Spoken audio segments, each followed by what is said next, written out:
Nah, ergonomi fisik ini berkaitan dengan tubuh manusia itu sendiri, terkait dengan anatomi, antropometri, fisiologi, dan biomekanis. Anatomi itu struktur tubuh kita, ya.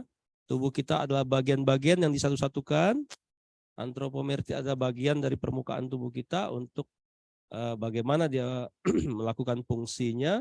Fisiologi itu fungsinya sendiri, dan biomekanis itu bagaimana kita bergerak. Jadi satu kesatuan utuh berhubungan dengan aktivitas fisik kita. Nah, ini akan banyak berkaitan dengan lingkungan kerja, Dok. Gitu. Nah, lantas kalau ergonomi kerja itu sendiri, ya bagaimana kita berupaya untuk menyesuaikan kondisi lingkungan kerja dan tuntutan pekerjaan dengan kemampuan pekerjaannya. Dari physical ergonomik ini akan muncul gangguan-gangguan biasanya, Dok. Gitu. Terkait tadi yang disebutin sama uh, Pak Pak Moli tadi tentang pegel-pegel, ya, gangguan muskuloskeletal, muskulo itu otot, skeletal itu tulang. Jadi gangguan pada otot dan tulang itu terkait dengan physical ergonomy.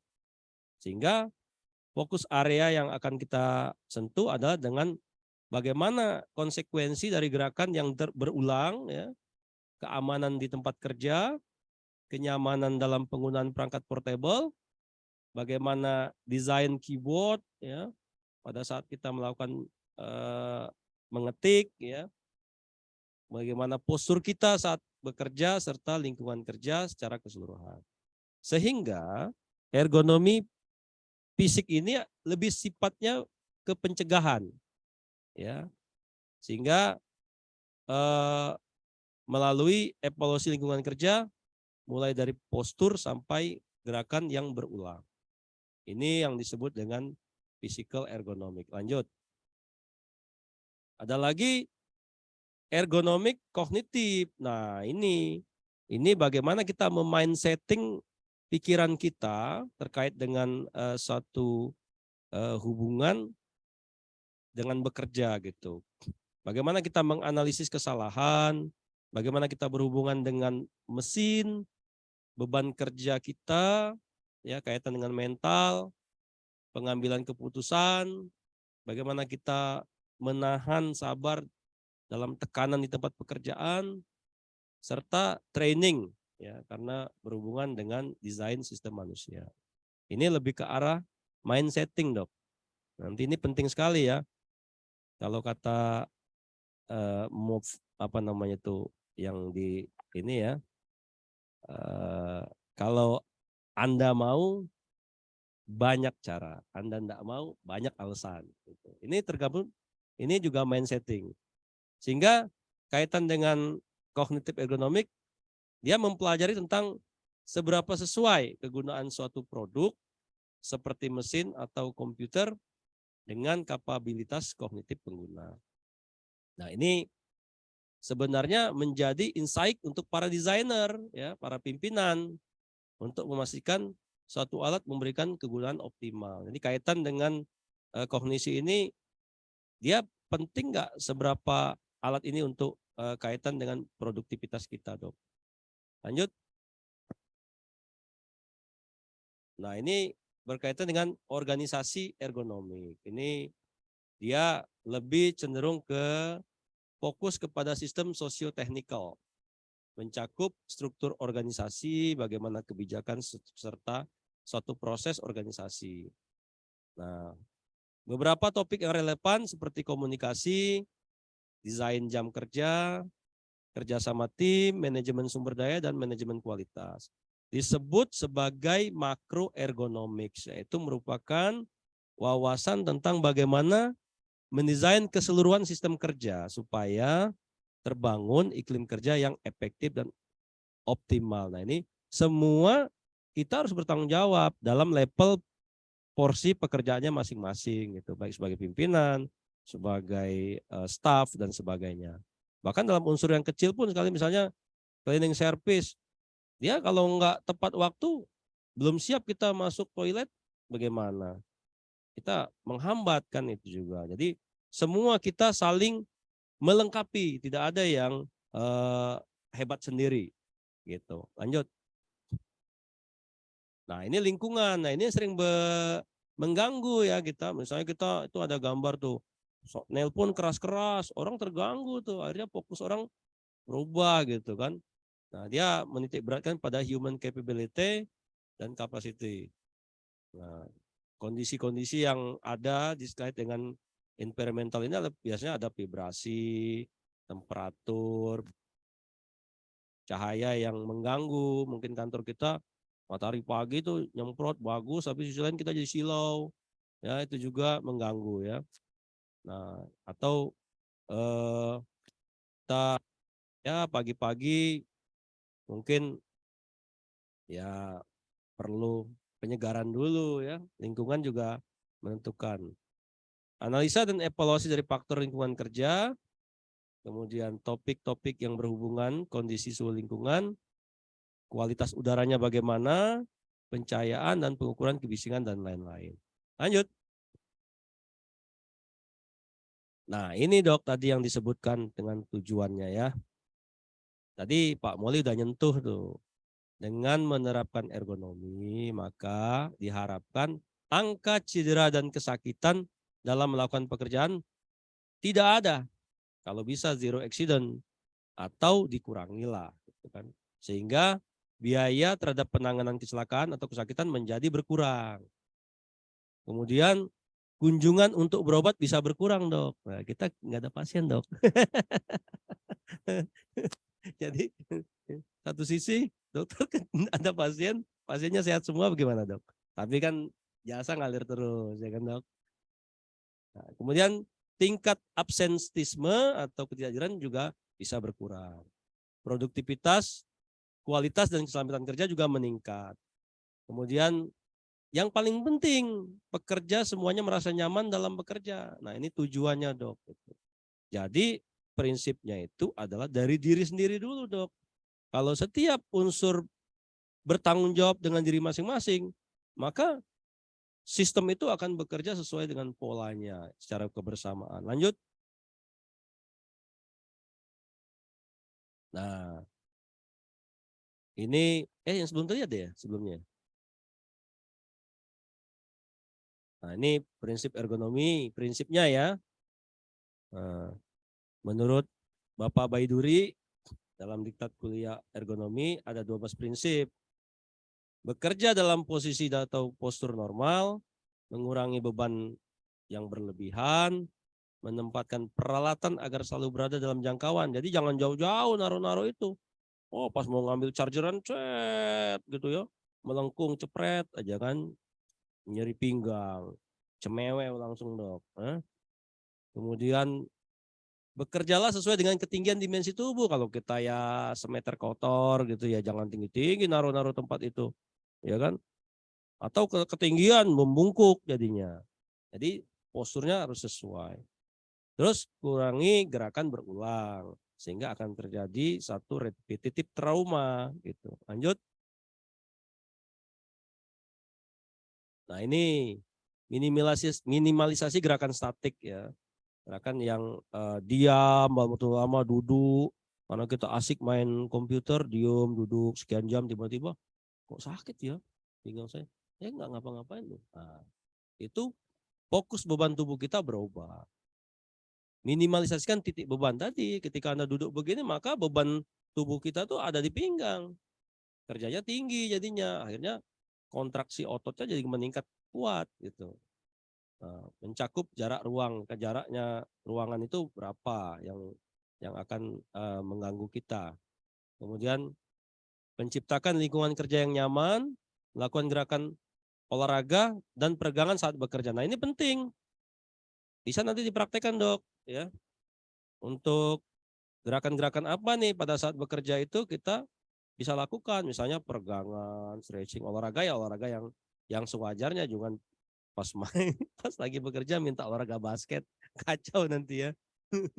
Olahraga apa nih yang kira-kira bisa, misalnya olahraga lato-lato yang lagi tren itu bikin noising ya, cetok-cetok itu.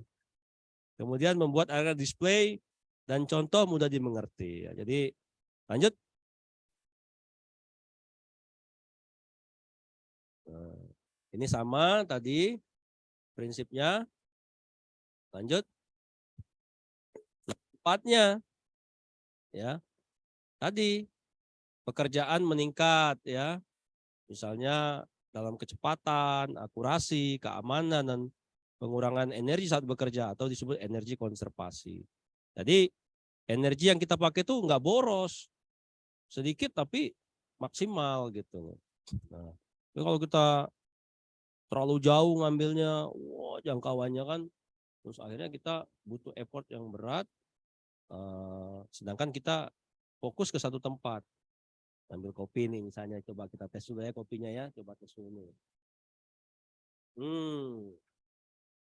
Kopi Gade, iklan dulu ikan. Keren. Saya teringat beberapa waktu lalu saya sering dikirimin kopi Gade oleh Pak Direktur dulu waktu merawat ibu ya. Kemudian optimalisasi sumber daya manusia dengan meningkatkan keterampilan yang diperlukan. Jadi ini perlu sekali ya kita meningkatkan SDM dengan keterampilannya.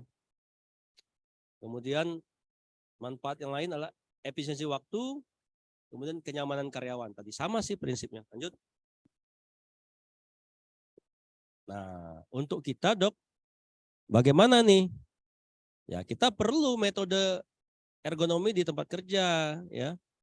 Misalnya mendiagnosis dok, jadi datang ke dokter nanti keluhannya nyeri leher. Nah, kenapa nyeri leher? Nah, kita bisa history takingnya apa? Oh ternyata TikTokan 6 jam. Nah, misalnya gitu kan asik tuh. Dokter mau juga suka TikTokan. Jadi kita ya jangan 6 jam lah, ya kan setengah jam kita regangkan punggung kita. Kemudian diagnosa kita tegakkan, ini apa resiko kerja atau diagnosa medis umum gitu dok.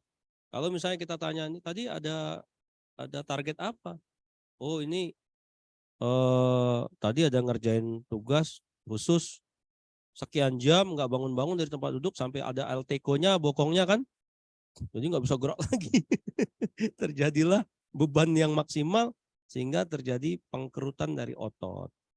Nah, kita treatment sesuai dengan ya biasanya kan kalau apa tindakan-tindakan sederhana dok ya, painkiller, kemudian relaxing, kemudian obat-obatan yang sifatnya untuk membuat tubuh menjadi lebih rileks ya, oles-oles ya, obat-obat yang sifatnya untuk muscle relax dok. Dan kita harus follow up dok, ini apakah benar-benar akibat kerja atau ada penyakit yang lain gitu dari karyawan kita. Lanjut. Nah ini sikap. Sikap itu penting ya. Sikap itulah yang menjadi dasar ergonomi gitu. Sikap tubuh yang tidak alamiah sehingga membuat gerakan tubuh yang tidak alamiah akan menimbulkan pain. Nah, kemudian kalau dia nyeri, maka akan terjadi rasa cepat lelah. Nah, sehingga akan memperpanjang masa produksi.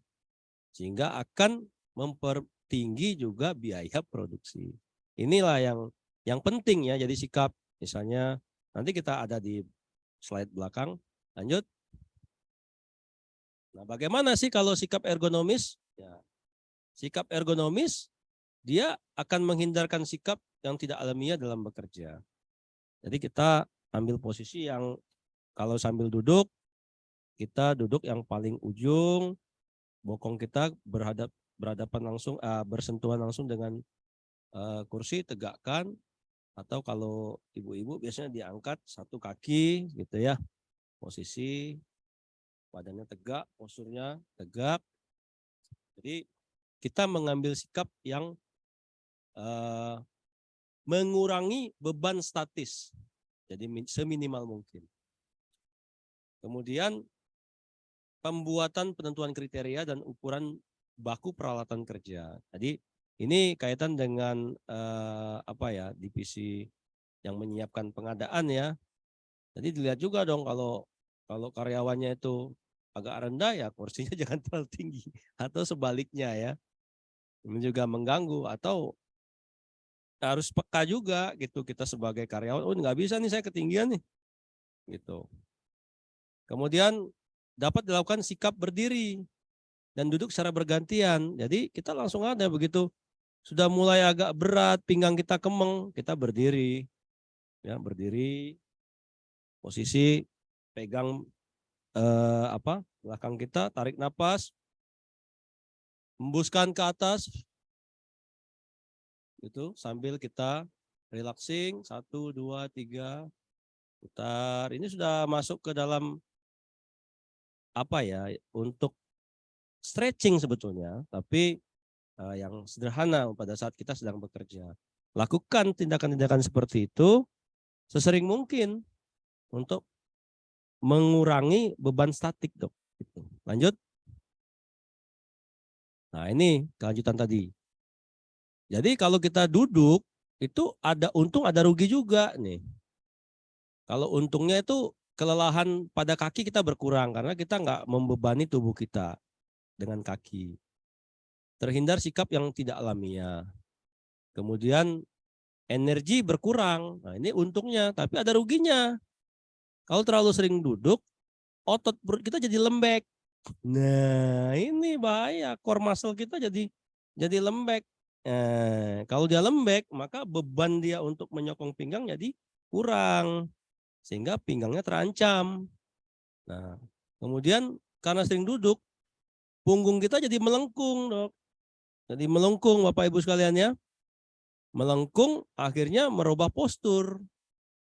Nah, akhirnya berefek kepada organ bagian dalam kita ya, usus, kena ginjal dan sebagainya.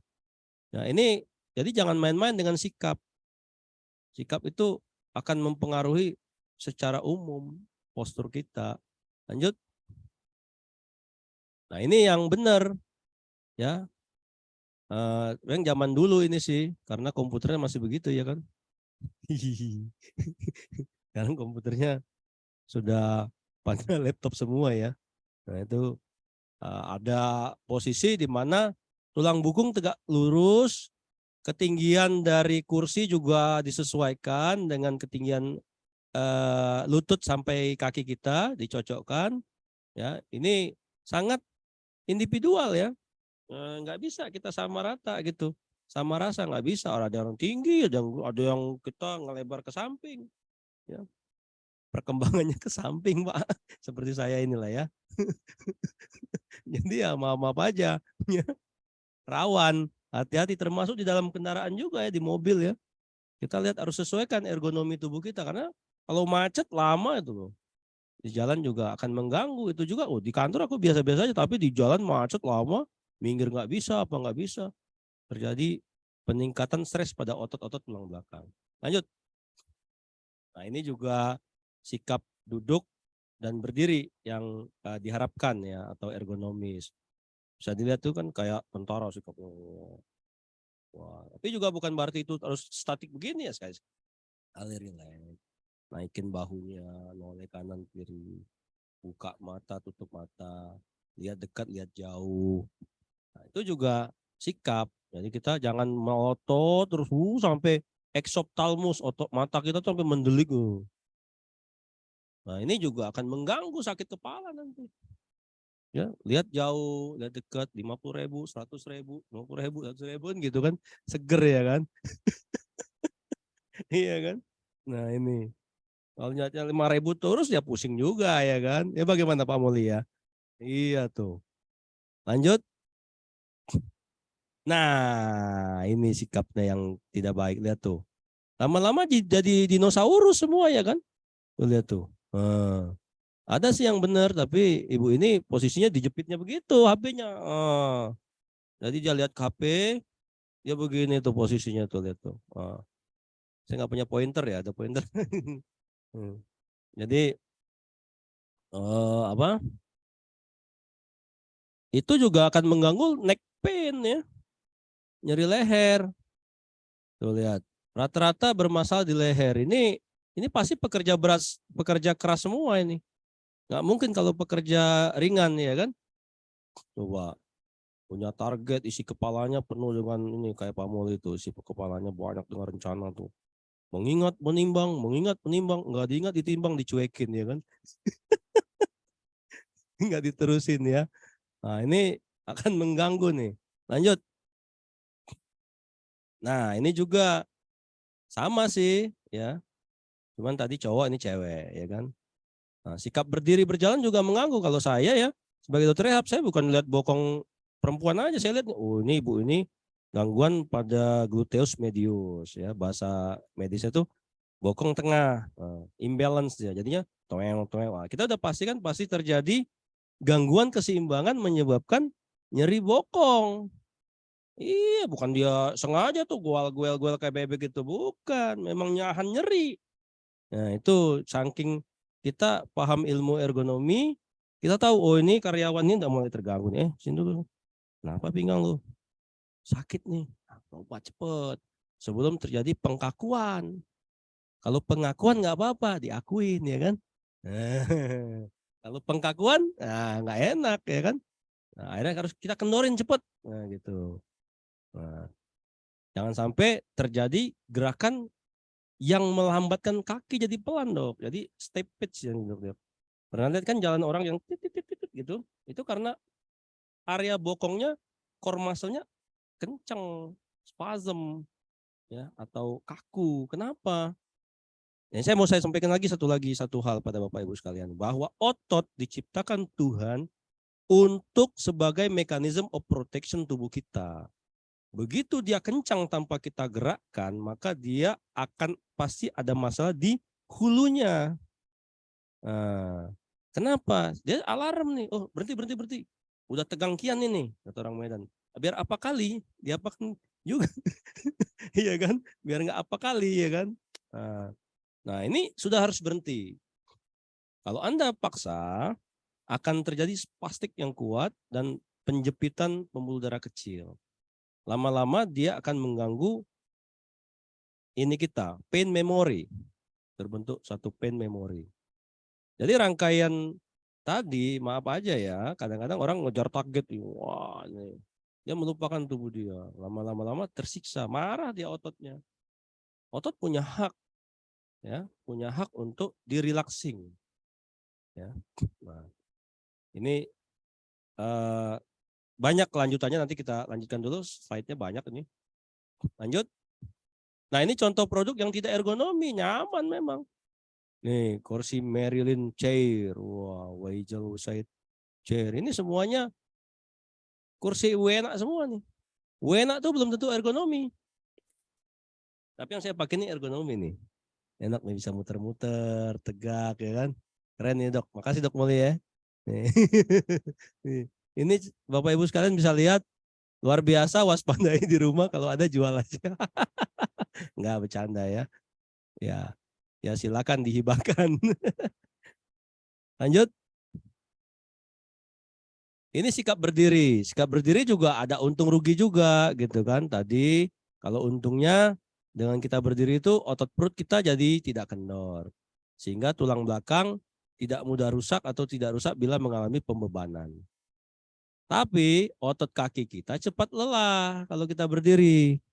Gitu. Jadi yang benar gimana jadinya dok? Duduk apa berdiri? Duduk berdiri dong, ya kan? Kan kita kan kapan waktunya harus duduk, kapan harus berdiri gitu. Jadi harus diseimbangkan waktunya dok. Lanjut. Nah ini jangkauan. Nah, jangkauan itu ya tentu harus disesuaikan dengan panjang lengan kita gitu kan. Seberapa lebar meja kita sehingga kita tidak terlalu membutuhkan effort yang tinggi untuk mengambil sesuatu. Kayak saya nih ngambil lagi nih, kan deket nih tuh. Coba lagi ya. Kopi Gade Jos. Tuh. Masih dalam jangkauan ya dok ya? Masih dalam jangkauan. Saya dapat itu Pak Moli deketin sama saya. Biar saya minum. Luar biasa Kopi Gade, terima kasih. Saya akan datang lagi ke Gade beneran nanti. Oke lanjut. Nah ini angkut beban. Mau nggak mau ya, satu waktu kita akan melakukan kegiatan ini ya. Jadi kita entah terkondisi atau dalam pekerjaan kita memang ada yang harus kita angkat-angkat, memindahkan printer, memindahkan sesuatu yang tidak selazimnya menjadi bagian kita, itu sesuatu ya, situasi itu kadang-kadang malah memicu stres, nyeri dok. Yang sering enggak ya. Nih beban yang diperkenankan, kondisi lingkungan kerja juga menuntut kita untuk melakukan angkut dan angkat beban, kemudian juga menentukan keterampilan bekerja dan peralatan-peralatan kerja apa yang mengganggu kita dan membantu kita dan bagaimana keamanannya. Lanjut. Nah ini survei ya, survei tentang sistem kerja angkat dan angkut ya. Kalau kita melakukan tingkat kerja apa namanya itu sesekali atau terus-menerus, yaitu ada sebutan tentang berapa beban sih kilogram yang harus kita angkat. Nah ini juga subjektif juga ya. Kalau misalnya pria dewasa itu sesekali bolehlah mengangkut 40 kilogram. Cewek, wanita 15 kilogram. Sesekali boleh. Tapi kalau dia repetitif harusnya antara 15 sampai 18 kilo. Ya, jangan lebih dari itu. Ini juga menjadi beban kerja. Jadi kalau para Bapak Ibu sekalian insan pegadaian mengangkat emasnya sampai 15 kilo, waduh luar biasa itu. Ya Pak Direktur ya, izin Pak Direktur, mana tahu kan ada gubernur sampai nah, itu. Kalau emas nggak apa-apa kali 100 kilo diangkat ya. Iya. Nah ini juga akan mengganggu kalau sering-sering ya. Akan mengganggu beban kerja dari otot pinggang. Lanjut. Nah ini handlingnya. Jadi kalau kita mengangkat dan mengangkut, kita pastikan bahwa pegangan tangan kita harus kuat. Waduh, waktunya tinggal 7 menit. Oke, saya percepat aja. Oke, ini kira-kira tekniknya, rapatkan tubuh kita dengan beban, kemudian gunakan otot-otot paha, ya, jangan pinggang langsung, pinggang harus tetap lurus. Ingat, kita berdiri baru kita berpindah. Lanjut. Ini juga salah satu tekniknya yang salah yang atas ya. Kita langsung dengan lever arm yang panjang, tangan kita pegang secara jauh. Harusnya didekatkan tubuh kita, baru kita angkat. Lanjut. Nah, kelelahan. Nah, manusiawi nggak nih kalau kelelahan? Manusiawi nggak dok? Alhamdulillah ya. 3, kalau di tentara itu 3 apa namanya itu ya? Harkat insani jangan diperkosa. 1 makan, 2 tidur, 3 ibadah dok. Nah itu pasti komandannya nggak akan dicela sama anak buah. Tambah lagi reward and punishment, itu baru keren ya kan. Nanti pasti Pak Direktur ini nih makan ya, artinya jam istirahat, tidur ya, kemudian ibadah, itu penting ya. Nah kenapa kalau sampai kelelahan berarti ada gangguan di mana keadaan tenaga kerja mengakibatkan penurunan vitalitas dan produktivitas kerja. Jadi kalau kerja berlebihan sampai lelah itu juga nggak benar dok. Besoknya kita nggak bisa kerja. Nah, itu. Lanjut. Yuhu.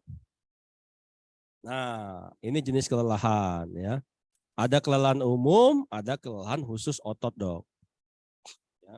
Kalau umum itu kita secara keseluruhan tuh kita istilahnya tuh kena, kalau kena anak zaman now kena mental itu, ya kan? Kita nggak males, kita mau lakukan apa-apa tuh males gitu. Mau kerja tuh aduh males banget deh besok. Itu bahasanya itu secara umum.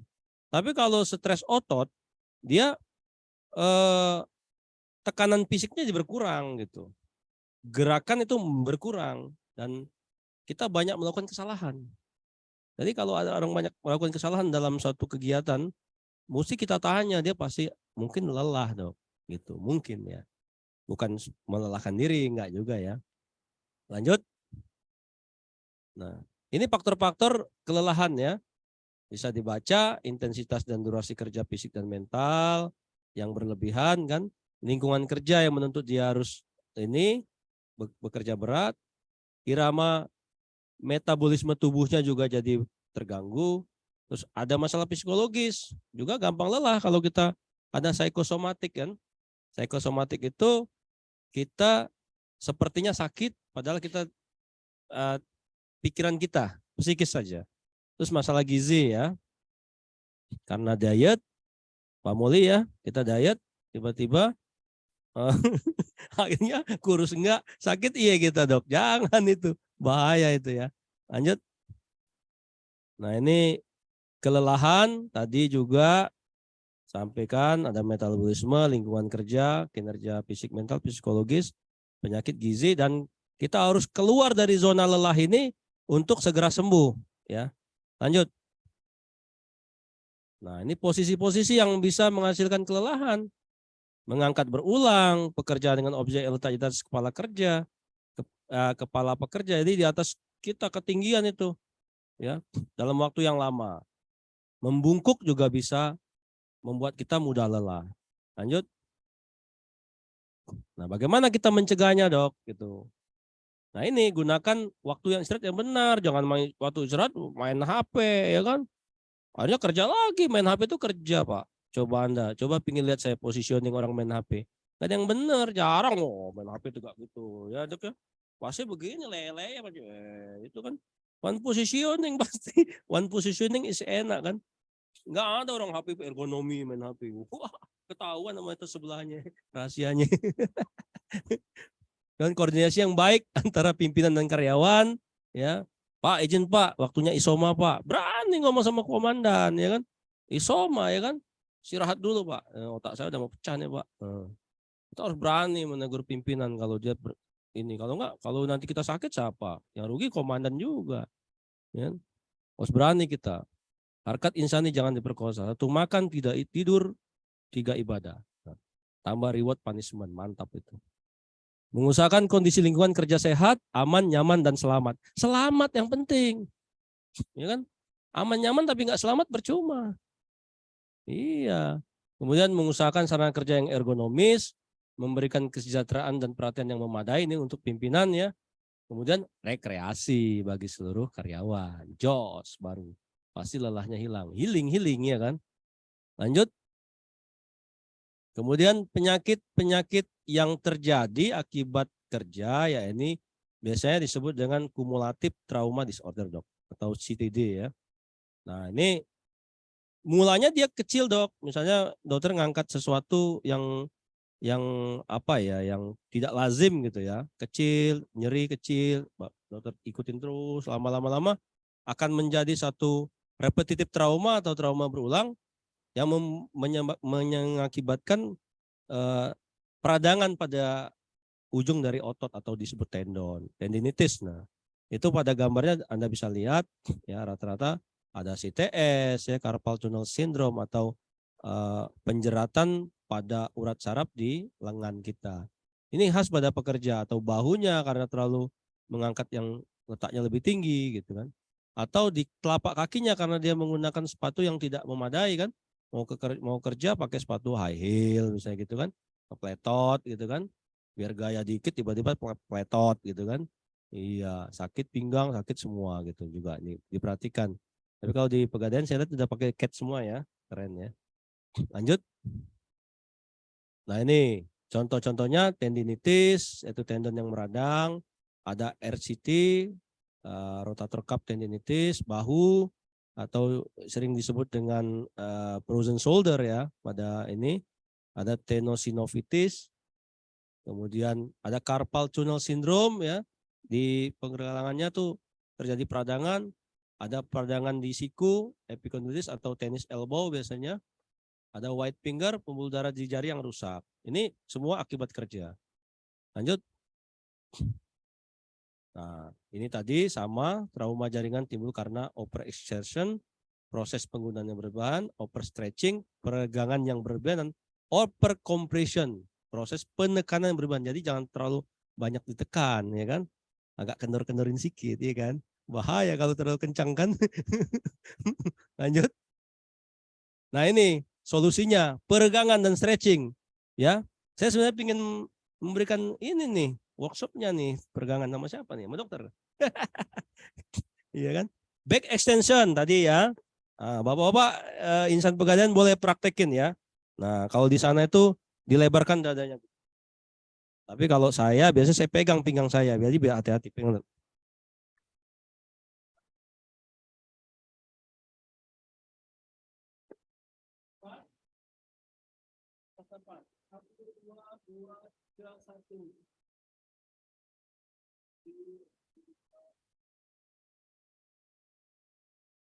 Tuh, back extension ya. Penting sekali Bapak Ibu sekalian ya.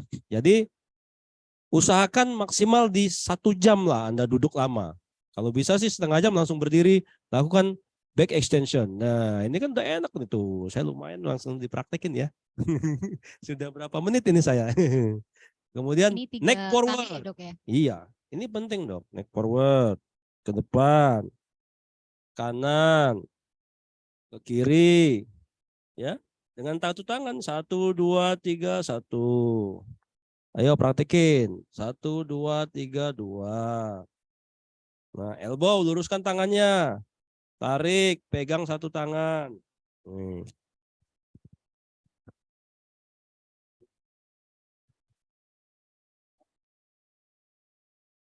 Nah, kalau kita mau simultan, caranya kita uh, bisa luruskan ya tangannya.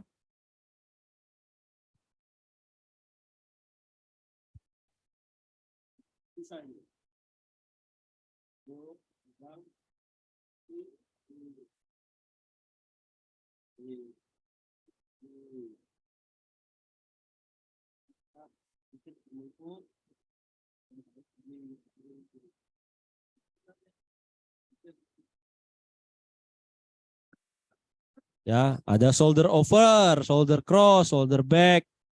Back itu kita pegang satu tempat, kita tarik supaya shouldernya tegang. Bridge stretch, kemudian kaki.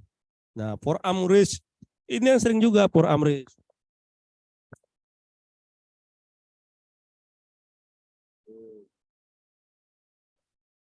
Waktunya sudah mepet. Lanjut. Nanti bisa dibaca ya. Nanti slide saya dikasih ya. Share aja. Ini teknik-tekniknya di tempat kerja. Saya kombinasi dengan area nge-gym yang bisa Bapak Ibu lakukan. Kemudian lanjut. Ini tadi sama ya, lanjut. Nah, ini sama sih sebenarnya tempat kerja semua sih ini. Ya. Tangan salam.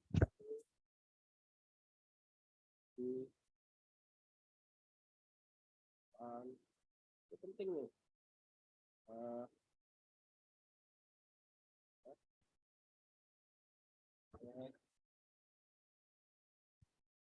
Kalau nah ini balik kan bisa dilakukan pada saat kita duduk sebenarnya dok. Iya bisa semua.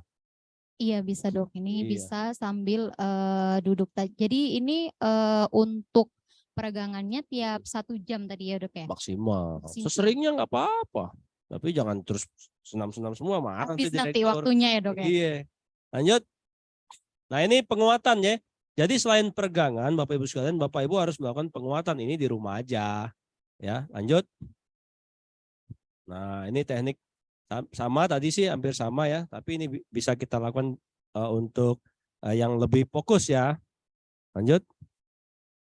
Nah ini kneeling back extension, latihan untuk pinggang ya. Nanti bisa dipraktekin, lanjut.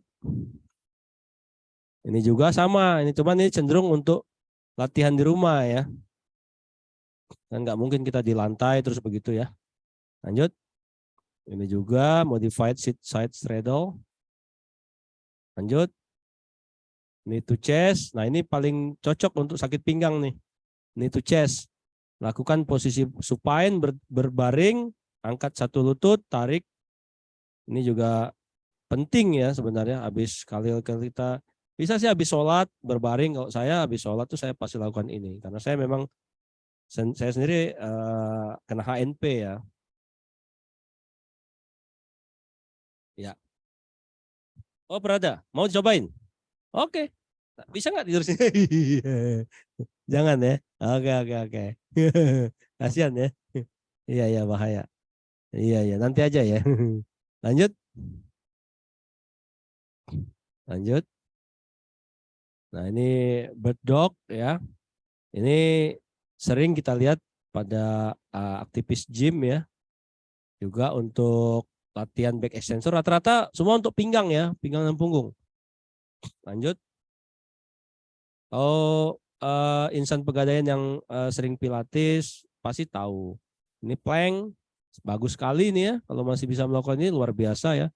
Ini energi burningnya juga tinggi ya untuk membakar dan menguatkan otot-otot quadratus lumborum muscle. Otot-otot yang khas-khas di daerah bokong, pinggang itu dia di belakang bagian pinggang, jadi jarang tersentuh. Kita sering lihat orang kotak-kotak perutnya, terus dia nggak bakal sakit mah kata siapa? Enggak. Ya justru yang dilatih quadratus lumborumnya. Ini plank salah satunya. Belum tentu orang yang kotak-kotak bisa melakukan ini. Ada juga yang enggak. Lanjut. Modified side plank juga ini biasa. Lanjut. Nah ini hip bridge bisa kita lakukan habis sholat ya, rebahan di tempat yang itu. Lanjut. Abdominal bracing, lanjut. Crunch abdominal, ini kayak partial sit up, wajib ya sebenarnya ini bagus sekali untuk latihan penguatan perut. Lanjut. Nah ini ada satu penelitian nih dari salah satu mahasiswa menilai pada di bank dengan risiko MSDS ya, gangguan pada otot, di mana dia melihat ada 3 faktor risiko pada komputer ya, terjadi pengulangan, kekuatan statis dan postur yang canggung dengan membuat kuesioner gitu. Hasil penelitiannya terdapat 4 kelompok masalah, yaitu ada isu manajemen workstation, lingkungan fisik, fasilitas istirahat. Menunjukkan hasilnya bahwa sebagian besar keluhan responden pernah mengalami rasa tidak nyaman di mata, punggung, dan pinggang. Jadi mata, punggung, dan pinggang. Jadi patokannya itu pada pekerja kantor dok biasanya. Yang terutama yang megang komputer ya. Nah, perlu intervensi ergonomi sedini mungkin pada karyawan seperti ini ya, untuk menyesuaikan fasilitas dan kondisi kerja, serta dilakukan pelatihan ergonomi dok gitu. Lanjut. Kesimpulannya adalah penerapan ergonomi kerja sangat penting, akan menurunkan risiko kejadian kecelakaan kerja dan timbulnya kesehatan akibat kerja. Ergonomi yang tidak baik adalah kontributor utama terhadap kecelakaan kerja akut ataupun yang terbentuk seiring waktu. Kecelakaan akut akibat kurang baiknya ergonomi kerja, misalnya cedera tulang belakang karena mengangkat benda dengan teknik yang tidak tepat. Penerapan ergonomi kerja akan meningkatkan produktivitas kerja, penghematan biaya, dan meningkatkan kualitas kerja. Dampak lainnya yang tidak kalah penting bagi karyawan adalah karyawan merasa ingin memberikan kualitas pekerjaan yang terbaik sebab merasa diapresiasi. Terakhir, perusahaan yang fokus menerapkan ergonomi di lingkungan kerja memiliki nilai lebih terhadap para karyawannya. Nah, itu saja kesimpulannya. Lanjut. Sekian Bapak Ibu insan pegadaian yang dapat saya sampaikan. Lebih dan kurang saya mohon maaf. Wabillahi taufik wal hidayah. Wassalamualaikum warahmatullahi wabarakatuh. Selamat sore, Dok. Waalaikumsalam warahmatullahi wabarakatuh. Terima kasih banyak Dr. Maulidi untuk sharing ilmu dan penjelasannya terkait penerapan dari ergonomi untuk meningkatkan produktivitas kerja. Tadi sudah banyak dijelaskan ya dok, bahwa ternyata ergonomi tidak hanya terbatas pada fisik ya dok ya, tapi juga tentang organisasi bagaimana di tempat kerja, terus kemudian kognitif dan juga tentang lingkungan. Tadi juga banyak dok yang sudah disampaikan bahwa ada beberapa metode yang bisa kita terapkan atau sangat aplikatif untuk kita lakukan di tempat kerja demi mencegah adanya penyakit-penyakit akibat kerja, begitu ya dok ya? Betul. Oke, dokter selanjutnya kita akan masuk ke sesi Q&A. Namun sebelum itu Bapak dan Ibu insan Pegadaian kita akan break dulu selama 5 menit. Tapi jangan lupa untuk memberikan pertanyaan baik itu di kolom Zoom atau melalui link Q&A. Karena akan ada 5 pemenang yang terpilih dari pertanyaan terbaik, yaitu saldo GCash senilai 200.000. Dan tidak hanya itu, ada juga 10 souvenir dari BRI Live dan juga Brisi Card yang senilai masing-masing adalah 100.000 untuk 10 orang pemenang. Dan juga ada special door prize nih, senilai 200.000 untuk 250.000 untuk 2 orang pemenang. Baik Bapak Ibu insan Pegadaian, jangan kemana-mana, kita akan break dulu selama 5 menit. Bangun tidur bisa langsung mujur.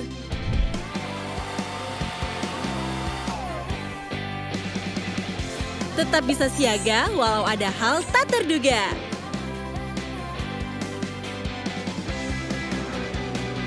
Walau sempat panik, tetap masih bisa asik.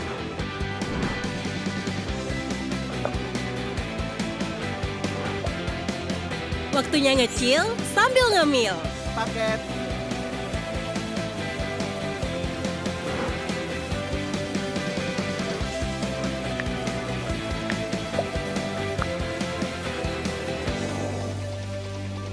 Bisa diandalkan di saat situasi tidak aman. Mau raih impian? Bisa dengan Pegadaian.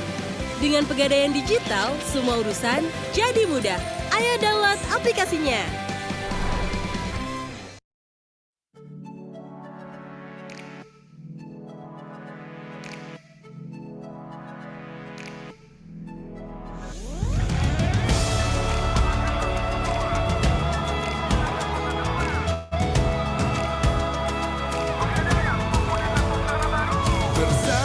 Satukan langkah, ciptakan mimpi dan harapan. Satukan potensi, membangun sinergi. Mari sukseskan transformasi bersama Pegadaian. Dengan semangat baru, kita berjuang selalu. Lakukan perubahan, membuka pikiran, wujudkan tindakan, bersama raih satu tujuan. Bersama kita terus maju, dengan semangat baru. Bersama kita raih mimpi, gapai cita.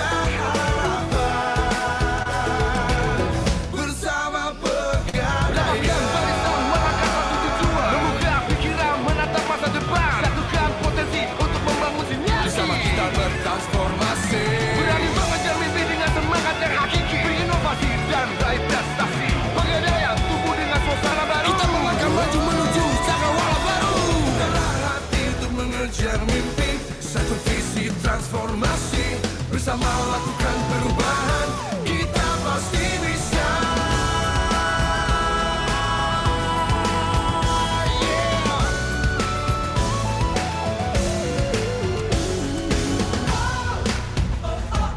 Bersama kita terus maju, dengan semangat baru. Bersama kita raih mimpi, dengan semua harapan.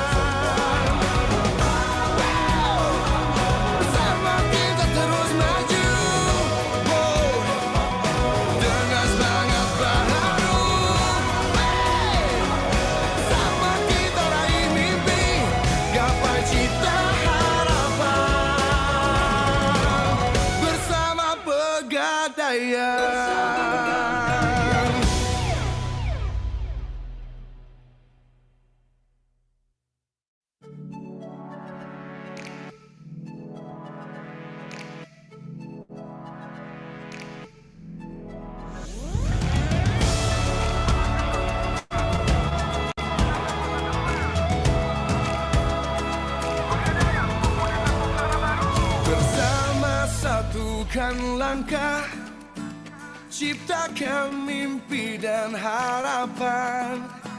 Satukan potensi, membangun sinergi. Mari sukseskan transformasi bersama Pegadaian. Dengan semangat baru, kita berjuang selalu lakukan perubahan, membuka pikiran, wujudkan tindakan, bersama raih satu tujuan. Bersama kita terus maju dengan semangat baru. Bersama kita raih mimpi, gapai cita harapan. Bersama Pegadaian. Membuka pikiran, menatap masa depan. Satukan potensi untuk membangun sinergi. Bersama kita bertransformasi. Berani mengejar mimpi dengan semangat yang hakiki. Berinovasi dan raih prestasi. Pegadaian tumbuh dengan suasana baru. Kita melangkah maju menuju cakrawala baru. Dengan hati untuk mengejar mimpi, satu visi transformasi. Bersama lakukan perubahan, kita pasti bisa.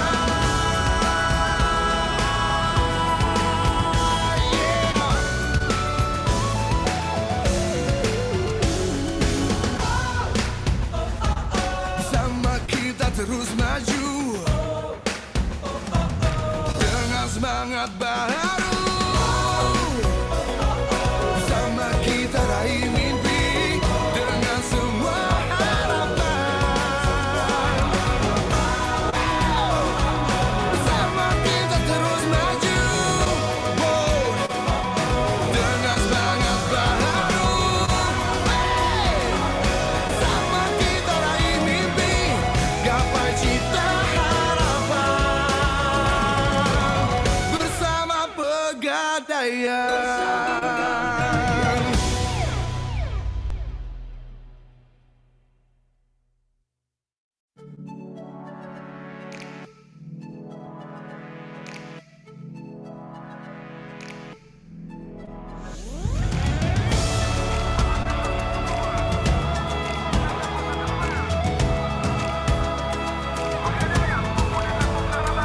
Bersama satukan langkah, ciptakan mimpi dan harapan.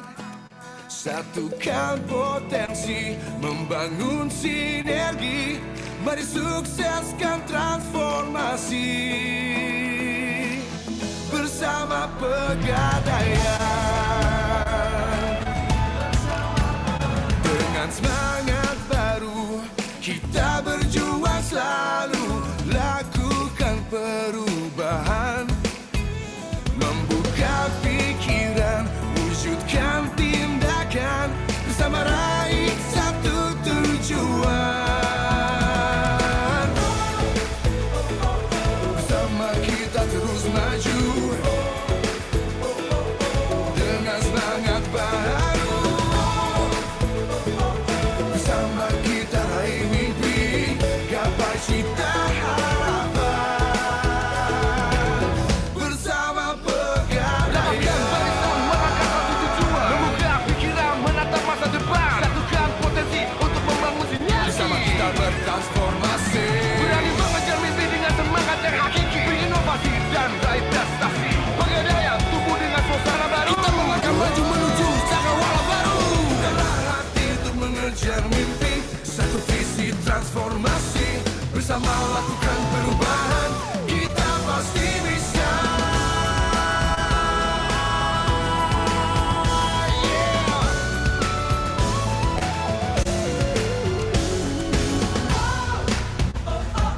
Bersama kita terus maju dengan semangat baru. Bersama kita raih mimpi dengan semua harapan. Bersama kita terus maju dengan semangat baru.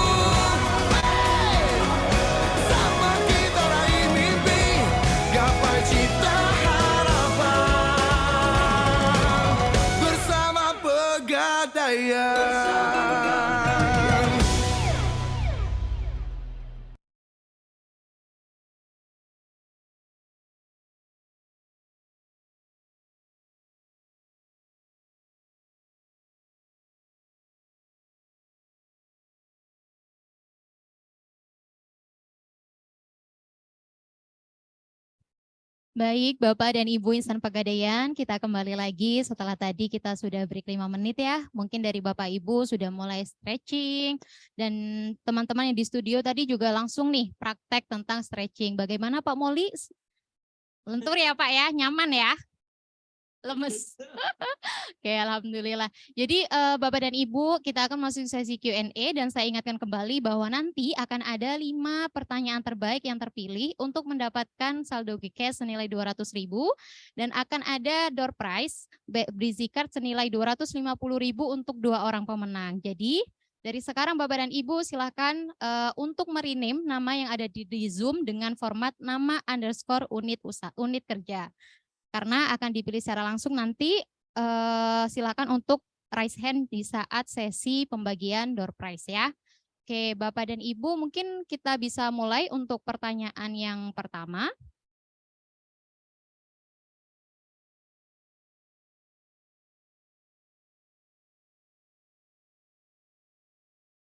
Oke, pertanyaan yang pertama yakni dari Bapak Ahmad Fitrun Damani dari kantor wilayah 9 Jakarta. Halo Pak Ahmad Fitrun. Pertanyaannya adalah, apakah postur tubuh yang sudah terlanjur lordosis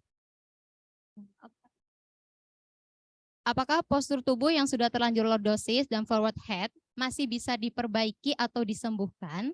Jika memang iya, bagaimana cara penyembuhannya?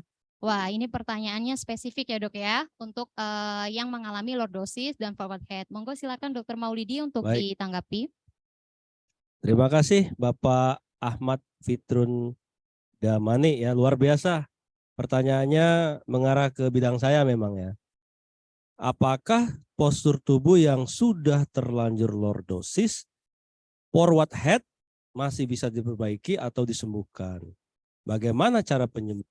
Jadi begini Pak izin, untuk tulang yang sudah masuk fase dewasa itu prinsipnya secara exercise itu tidak akan bisa kembali normal.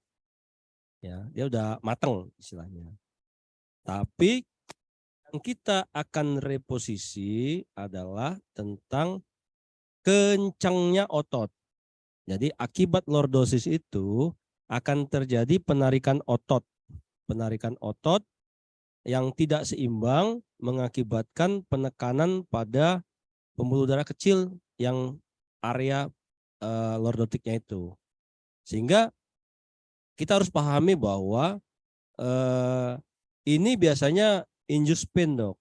Jadi dia menjadi pintu masuknya nyeri akibat dari kekakuannya. Lordotiknya sendiri sih enggak, hanya dengan dia forward bending itu akan terjadi imbalance muscle akibatnya. Akibat dari itu otot menjadi enggak seimbang, kencangnya sebelah gitu.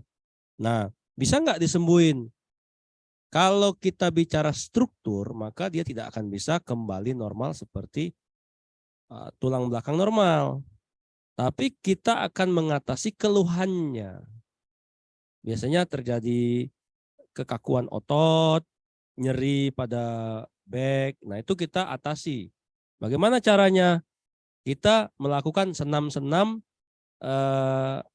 atau kalau yang sering ibu-ibu lakukan dengan pilates, dengan senam peregangan, dengan membiasakan diri masuk ke dalam air atau melakukan berenang, atau dengan melakukan fisioterapi dengan modalitas untuk meregangkan ototnya. Sehingga lordotiknya sendiri kita nggak bisa kita apa-apain karena udah terpola dia, udah terbentuk. Kecuali kalau kurang dari, kalau cewek sebelum pubertas, kita bisa masih press untuk melakukan postur yang bagus gitu. Begitu Pak jawabannya.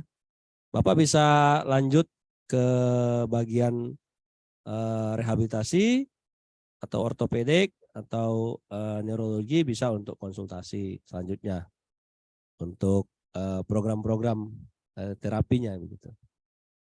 Oke, baik. Terima kasih banyak Dokter Maulidi untuk tanggapannya. Nah, menyambung dari pertanyaan tadi nih Dok terkait lordosis. Sebenarnya kalau untuk penggunaan korset dok sehari-hari itu sebenarnya cukup memberikan pengaruh nggak sih dok untuk menjaga tulang belakang kita tetap bagus. Terus kemudian untuk biasanya ada pertanyaan juga nih dok untuk kalau misalkan posisi tidur malam. Nah itu sebenarnya yang bagus seperti apa sih dok dan apakah ada penyesuaian khusus untuk kondisi yang memang mengalami lordosis tadi? Terima kasih dok, bagus sekali dok ya. Jadi memang korset ini dua mata pisau dok. Ya.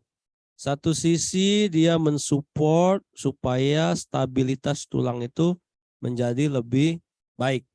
Nah, tapi karena dia dipaksa dengan compression dari si korset, maka otot-otot akan bekerja lebih berat. Terjadilah ketegangan otot. Nah, otot yang tegang juga berkontribusi dengan nyeri atau ototnya malah menjadi atrofi. Itu kalau dalam bahasa kita penggunaan korset itu insidental pada saat kita benar-benar dalam kondisi yang akut, nyeri banget. Nah, dia sebagai bisa dua sih, ada yang ada supportnya, ada besinya, ada yang korset seperti ibu hamil itu untuk kinesthetic reminder saja. Tapi kalau dia udah unstable spine, misalnya tulang belakang itu udah keropos dan sebagainya, perlu penyangga memang. Nah, berapa lama sih pakai ini? Ya insidental, tergantung kita melihat kasusnya gitu dok. Nah, penting nggak sih? Bisa ya bisa nggak? Tergantung. Nah, banyak pengguna korset dia ketergantungan dengan korset. Akhirnya dia tidak melakukan latihan. Sehingga kelenturan dari pinggangnya malah terganggu. Gitu. Jadi boleh Anda pakai korset untuk jangka waktu tertentu dalam terapi.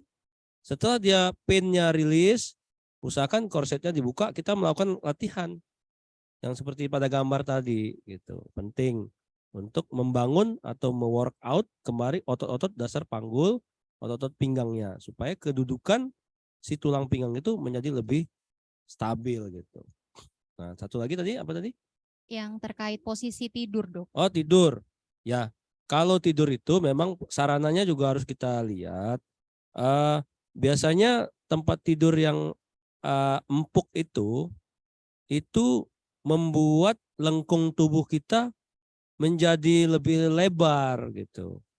Nah, pada pasien-pasien yang sudah terkadung low back pain atau lebih dalam lagi HNP, harusnya dia memilih bed yang semi rigid. Ya, kalau diawamkan itu boleh sih kasur itu kita kasih triplectable, kasih bed cover lagi, nah kita tidur situ. Jadi Anda menjadi kasur orang miskin, ya kan? pur bed. Itu untuk apa? Supaya dia kesegarisan alignmentnya. Tulang belakang itu laris.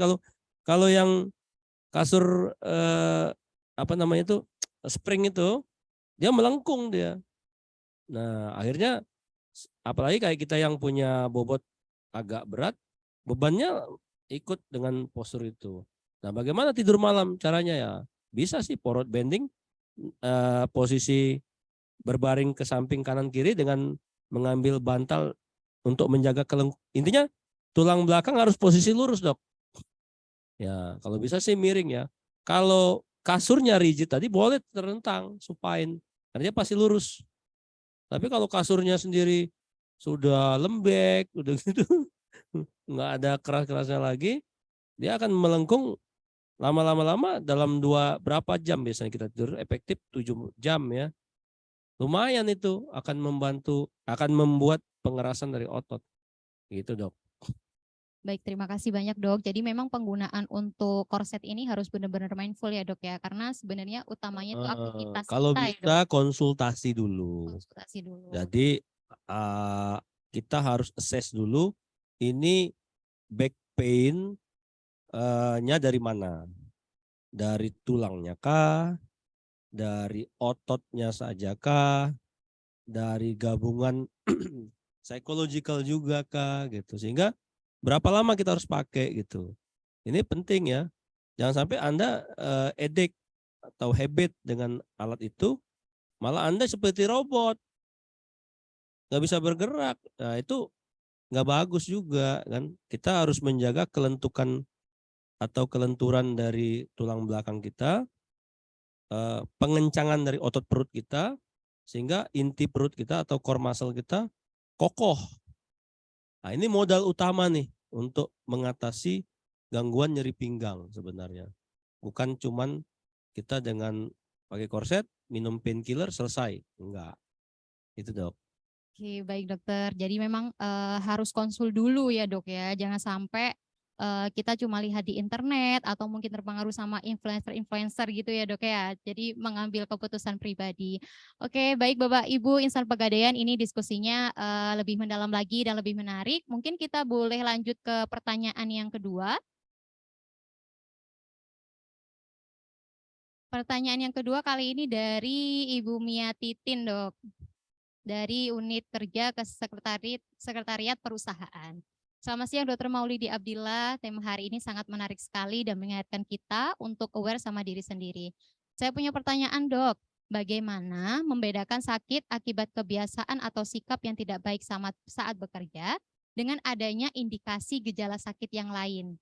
Jika postur tubuh kita sudah terlanjur berubah, misalnya tulang leher mulai menonjol, apakah bisa diperbaiki serta bagaimana dok caranya?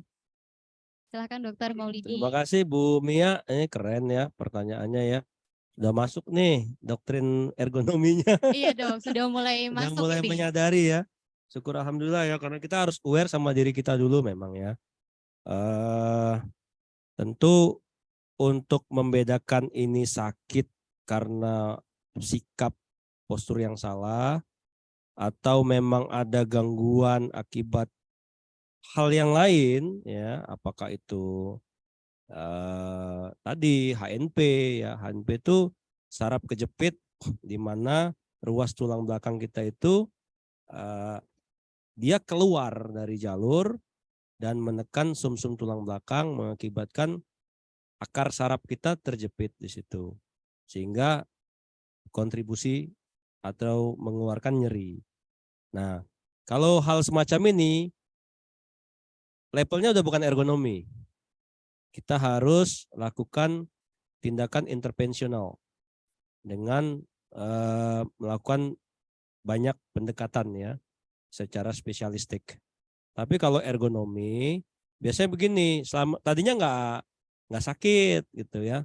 Tiba-tiba ada setumpuk kertas yang disuruh pimpinan dikerjain ngotot ya sampai nggak ada peregangan tadi. Bangun-bangun pagi kok sakit ya. Nah, itu khas untuk satu overuse. Overuse dari penggunaan otot tergantung areanya. Terus tadi kalau yang sudah terlanjur menonjol leher gimana postur? Ya kalau sudah terlanjur ya sudah kita nggak usah pikirin ya.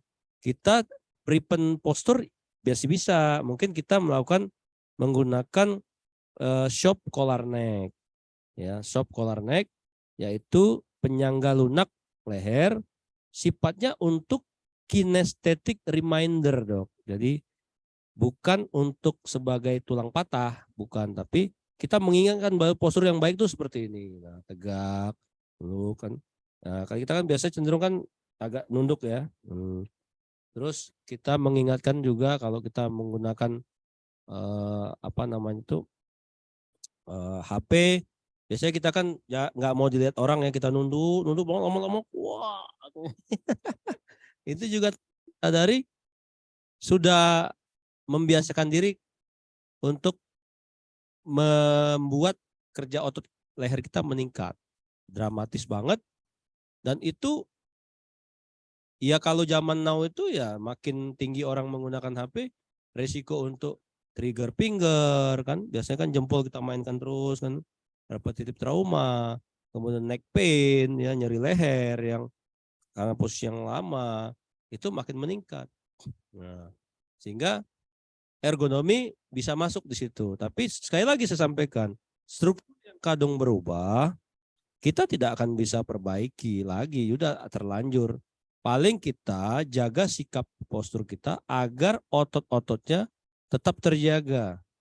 Yang sudah terlanjur menonjol HNP kah, kemudian gangguan mungkin skoliosis yang miring.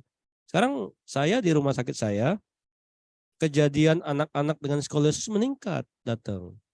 Rata-rata skoliosis fungsional, skoliosis yang dia kalau kita lurusin dia bisa tuh. Tapi ternyata nanti begini lagi dia. Ternyata dia main HP sambil bobo tuh, main HP begini. Asik kan, ketiduran. Lama 2-3 jam bangun lagi. Lama-lama kerekam. Terjadi perekaman di korteks otak kita. Oh yang ini yang benar posisinya. Akhirnya begitu dia berdiri, dia jalan begini nih. Lurusin, bisa lagi lurus. Tapi balik lagi. Itu namanya. Ya itu penyakit akibat high teknologi sekarang ya. Semua beresiko. Ya. Jadi kita harus mengingatkan anak-anak kita supaya mereka kalaupun main HP ya udah positioning aja kan.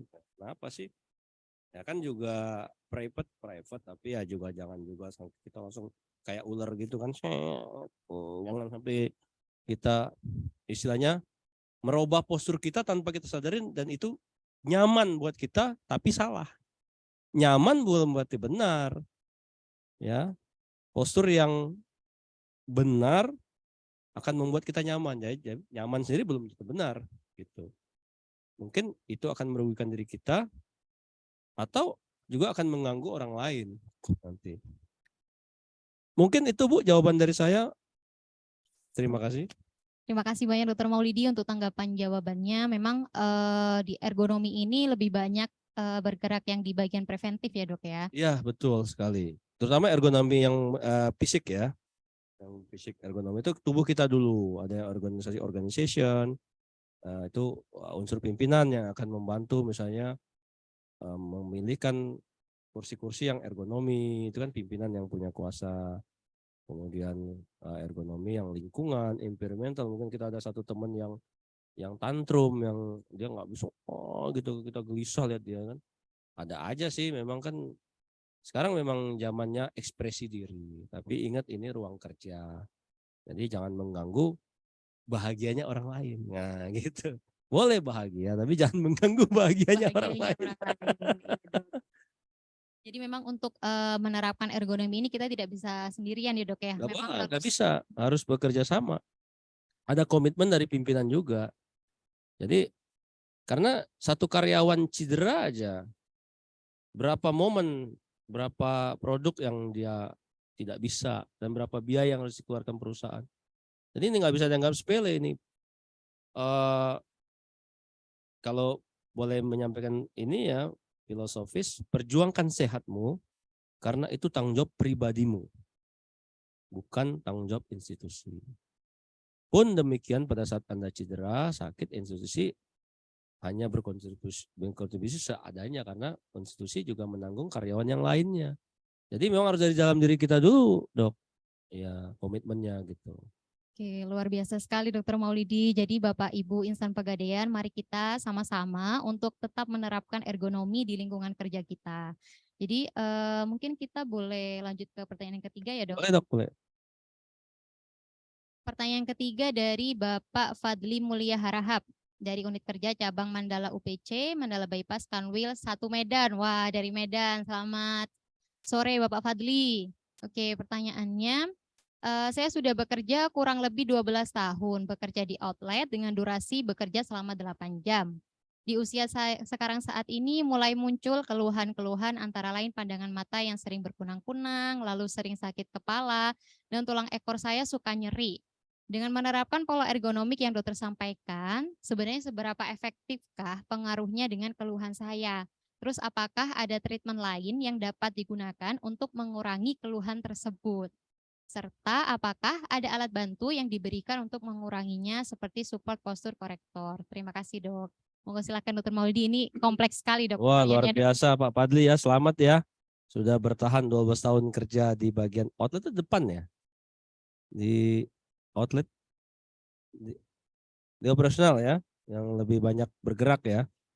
8 jam, berarti Pak Fadli itu kurang lebih usianya sekitar 50-an mungkin ya. Itu ya.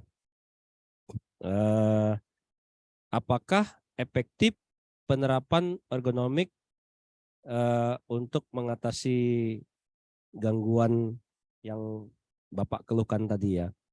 Sebetulnya tidak ada istilah terlambat Pak untuk menerapkan ergonomik. Karena kita akan membuat satu pola baru dengan komitmen kita untuk menjaga supaya tubuh kita dalam proper atau posisi yang tepat atau ergonomik, sehingga beban tubuh dan gaya kita itu stabil untuk melakukan aktivitas sehari-hari kita gitu. Jadi kalau ditanya seberapa efektif? Efektif Pak, sangat efektif. Kalau Bapak mulai terapkan, mungkin akan membantu ketegangan otot Bapak tidak terlalu berat dalam satu sisi tertentu. Makanya saya bilang, seberapa aware Bapak dengan tubuh Bapak gitu. Seberapa peduli Bapak dengan tubuh Bapak, tahu di mana letak posisi nyeri Bapak, sehingga tadi kan ada sampai nyeri ke tulang ekor dan sebagainya kan. Mungkin apakah Bapak sering duduk? Kalau di outlet tuh sering duduk ya? Iya, sering duduk. Nah, 8 jam duduk tuh. Bapak lakukan seperti yang kita canangkan tadi, setengah jam Bapak lakukan berdiri, lakukan stretching, lakukan peregangan. Kemudian di rumah Bapak latihan penguatan, otot-otot inti perut, otot-otot leher. Kemudian kalau bisa menyambangi kolam renang, melakukan, kalau bisa berenang, kalau nggak bisa berenang nyemplung dalam air. Ya, saya sampaikan sedikit bahwa sebenarnya istilah berenang itu dibilang tepat boleh, tapi kalau nggak bisa berenang gimana dok? Itu sering pasien-pasiennya. Nggak harus berenang, nyemplung dalam air minimal 2/3 dari bobot tubuh kita sudah masuk dalam air untuk mengurangi beban gravitasi. Sehingga kita melakukan latihan otot-otot yang kecil dok. Kalau kita berdiri full begini, maka gravitasi bumi kita menyedot penuh tubuh kita.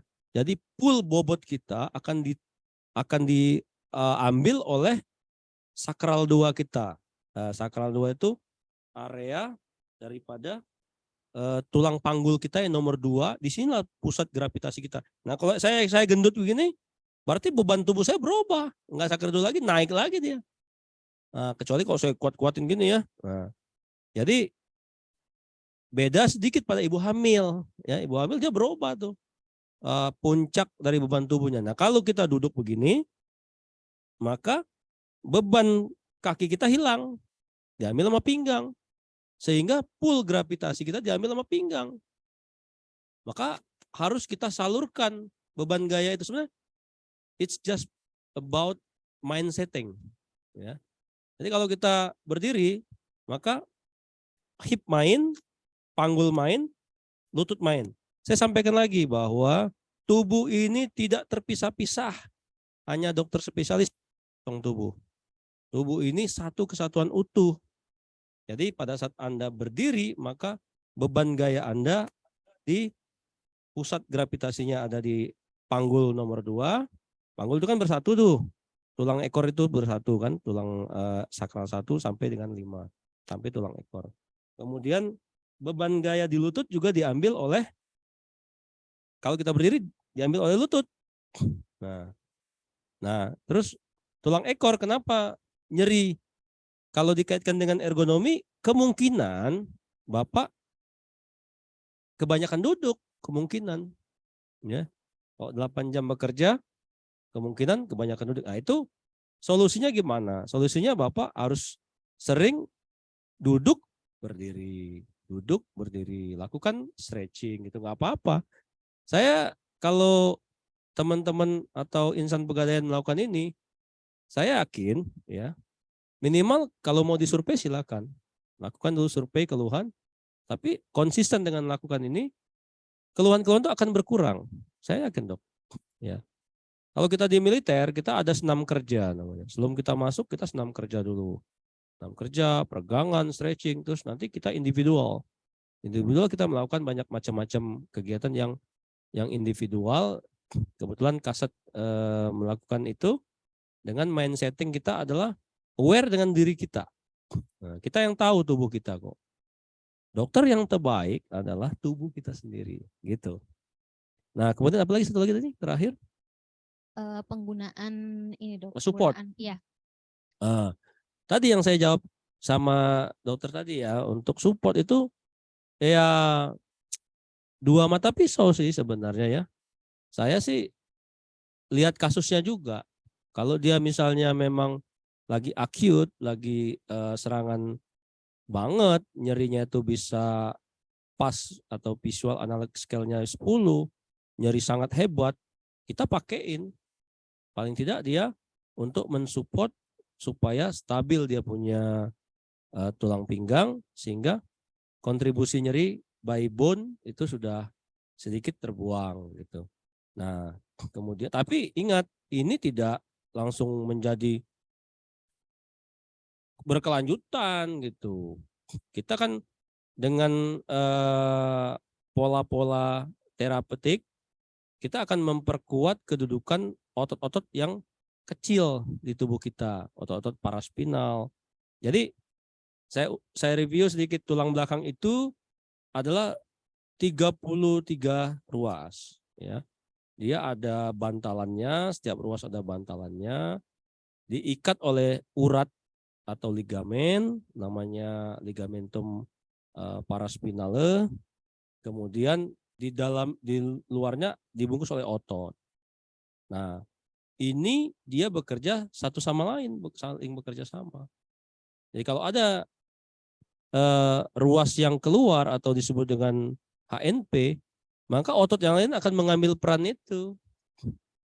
Jadi kontribusi nyeri itu bukan cuma dari tulang dok, tapi dari urat juga, dari otot juga, kemudian dari pain memory, mungkin ke recall dia. Selamat ya Pak ya, 12 tahun udah bertahan. Wah, yakin Pak dengan ergonomik Bapak akan berkurang keluhannya asal konsisten, karena prinsip ergonomik adalah pola, pattern, ya, berkelanjutan, ya, bertahap, bertingkat, berlanjut. Jadi nggak ada Bapak ergonomik hari ini, kok masih nyeri aja, ya. Ergonomik is investation Pak, ya. Bapak melakukan itu investasi hari tua Bapak. Dan tidak ada istilah, saya udah tua, nggak perlu, enggak, ada proper. Karena pada orang tua dengan lansia, dia mengalami banyak gangguan yang lain nanti. Nah, kalau Bapak udah terbiasa dengan ergonomik, proper positioning, proper postur Bapak minimal enggak turun kali, kata orang Medan. Nah, dia harus tegak dia, nah, irek dia, ya, enggak langsung ini. Karena apa? Otot-otot Bapak mampu menopang beban tubuh. Jadi ingat, yang harus Anda pahami bahwa yang kuat itu otot. Tulang keropos Pak, otot enggak ada yang keropos kalau Anda latih. Jadi ada pergeseran nilai di mana di aliran sport, orang-orang habis kerja itu pensiun, baru mulai exercise, dia nge-gym mulai. Itu sebenarnya untuk melakukan penguatan semua. Dia punya bone mungkin keropos. Jadi saya sedikit berikan pemahaman dengan paradigma baru ya Bapak Ibu sekalian ya. Oh kalau di Indonesia udah tua, ngapain begitu-begitu mah, udah nggak penting. Salah. Ya, salah. Anda kan semua panjang umurnya. Nggak mau resikonya, kan nggak lucu. Panjang umur tapi nggak mau nyeri, nggak masuk akal. Jadi Anda harus siapkan nyeri itu, kita tantang dia, kita ajak bersahabat dia, biar kita nyeri, tapi tetap kondisi otot tulang belakang kita lentur. Ya, saya sendiri HNP grade 3, saya masih melakukan extreme sport, saya masih main trail, saya masih bisa posisi jumping, masih bisa ngangkat. Jadi berat saya PSK, tadi bilang sama Pak Muli, PSK itu pria 100 kilo. Ini contoh yang salah Bapak Ibu ya. Sebagai seorang prajurit saya kelewat. Tapi saya mencoba untuk menguatkan otot dasar panggul saya dan supaya mampu menahan beban tubuh saya. Jadi ada satu paradigma baru lagi ya. Bukan membela diri ya Bapak Ibu ya, enggak. Saya gendut dok. Ya enggak apa-apa. Yang penting ototnya kuat. Sehingga dia balance. Ya. Gede tapi ototnya kenceng. Jadi dia menimbang. Tapi kalau kita kecil, ototnya juga kecil, untuk apa? Iya, cuman menang di performance ya kan. Tapi mukul orang nggak bisa ya kan. Oke, baik dokter. Terima kasih banyak dok. Sangat kompleks sekali ya dok ya. Tadi memang pertanyaannya dan sudah dijawab secara rinci oleh dokter Maulidi. Memang untuk yang ergonomi ini kita tidak boleh karena udah tua nih, nggak perlu Iya, ergonomi dari sekarang dan wajib. harus dari sekarang. Mm-mm. Jangan tunggu pensiun ya Bapak Ibu insan pegadaian ya. Jadi mulai dari sekarang nih biar Nanti nanti. digadaikan nanti pas pensiunnya. Oke, baik dokter. Mungkin kita lanjut ke pertanyaan yang keempat ya dok ya. Ini dari Ibu Sofia Nur, kantor wilayah 4 Balikpapan. Wah tadi udah dari Medan, sekarang dari Balikpapan. Izin bertanya sebagai sehari-hari sebagai penaksir, kami berada di ruangan yang ber-AC dan juga tidak lepas dari air uji yang digunakan hampir setiap hari. Jadi terhirup di ruangan. Nah bagaimana saran terhadap penerapan ergonomi karena selama ini belum tahu dampak jangka panjang di lingkungan kerja kami. Terima kasih. Monggo Dr. Maulidi. Baik Ibu. Nah ini yang environmental ergonomic ya. Ya memang ini harus berkaitan dengan pimpinan ya. Maaf Pak Direktur ya, mohon izin nih. Ya, pertanyaan yang sangat bagus untuk Ibu tadi ya, luar biasa ya. Memang di suhu yang tinggi itu akan mengganggu pernapasan kita. Ya, terlalu dingin itu membuat lembab kita punya paru-paru ya. Secara tidak langsung beban kompensasi paru menjadi lebih berat. Seperti kita punya dahak gitu kan, menjadi berat dia. Nah akibatnya compliance pengembangan paru jadi menurun. Nah kalau paru tidak mengembang dengan sempurna, maka akibatnya jantung juga terkompensasi. Jadi jantung paru itu siogianya kawin. Jantung paru itu kawin Pak Muli. Ya, enggak dipisah, tapi dokter pisahin, dokter jantung, dokter paru. Karena cuan masalahnya. Saya agak ngelantur sedikit ya. Sorry Bu ya. Nah, bagaimana solusinya Bu? Ya solusinya adalah kita sepakat dengan teman-teman yang lain beberapa waktu, kita hentikan dulu AC-nya. Kita ganti dengan kipas. Suhunya kita turunkan. Kemudian atau pakai apa namanya? exhaust fan gitu kan. Terus kasih ventilasi ya. Ventilasi untuk udara luar masuk. Nah, dalam hal ini kan memang ada banyak versi ya. Dengan udara masuk, nanti debu masuk dan sebagainya. Ya kalau lingkungan kerjanya kayak di ketinggian begini kan saya rasa enggak ya. Kan itu kan ketinggian asap itu enggak terlalu akan naik.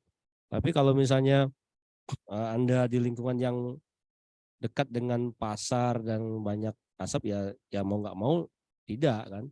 Tapi tetap bisa kita gunakan kipas angin untuk pengganti kelembaban udara yang tinggi atau sinar lebih terangkan lagi. Sinar apa istilahnya itu kayak lampu yang mengandung unsur sinar yang tinggi ya untuk supaya suhu ruangannya juga bisa stabil gitu. Tapi dengan catatan komitmen juga jangan sampai ada karyawan yang lain tidak berkenan karena dia lebih suka dingin. Nah, gitu. Nah, ini terkait dengan environmental ergonomi ini individual juga. Tapi kalau misalnya pimpinan berkenan, kita ya misalnya bisa dibijaksanai dengan menggunakan tambahan kipas dan sebagainya. Jadi pada waktu tertentu kita off dulu penggunaan AC atau AC-nya direndahin. Itu salah satu solusinya. Dan atau kalau nggak mau semua ya orangnya keluar dari situ. Dalam waktu momen ya keluarlah bangsa 1 jam bekerja di luar. Bisa nggak 1 jam di luar? Ini istirahat lah gitu kan untuk kita menarik napas. Nah ini yang kebiasaan yang jarang kita lakukan adalah melakukan control breathing exercise. Saya akan mengajarkan Bapak Ibu sekalian ya. Jadi kita menarik napas, kemudian melepas napas itu normal, itu fungsional. Tapi pada waktu tertentu lakukan abdominal breathing, napas perut. Jadi perutnya pada saat ditarik, perutnya gendutin. Tarik napas. Pada saat lepas napas, perutnya kempesin. Tarik lagi. Lepas lagi. Nah, ini untuk apa? Untuk melatih diafragma kita. Diafragma adalah batas antara rongga dada dengan rongga perut. Ini yang menopang pernapasan kita pada saat paru-paru kita tidak sebaik dulu. Jadi kalau kita pahami bahwa peran fungsi paru itu dengan fungsi rongga sebagai gentong ini, tentorak ini gentong ini hampir sama. Itu terbukti pada saat kemarin COVID. Pada saat COVID menyerang paru, nah, tapi dinding dada nggak boleh kendor. Karena kita bisa lakukan control breathing. Terus apain? Jadi alur pernapasan itu Bapak Ibu sekalian ada dua, ada yang langsung ya ke dalam pernapasan kita tanpa Bapak sadari dia menghisap sendiri. Yang kita ngobrol gini kan dia narik lepas. Tapi ada yang kita inginkan, tarik napas, lepas napas, tarik napas, lepas napas, inhale, exhale, terus saja. Sambil kita latih otot-otot dinding dada kita. Ya, kalau mau kita lakukan kombinasi namanya ACBT, Active Cycling Breathing Technique. Tarik napas, tarik tinggi, lempar, hembuskan kayak kita berenang kering jadinya. Gitu ya.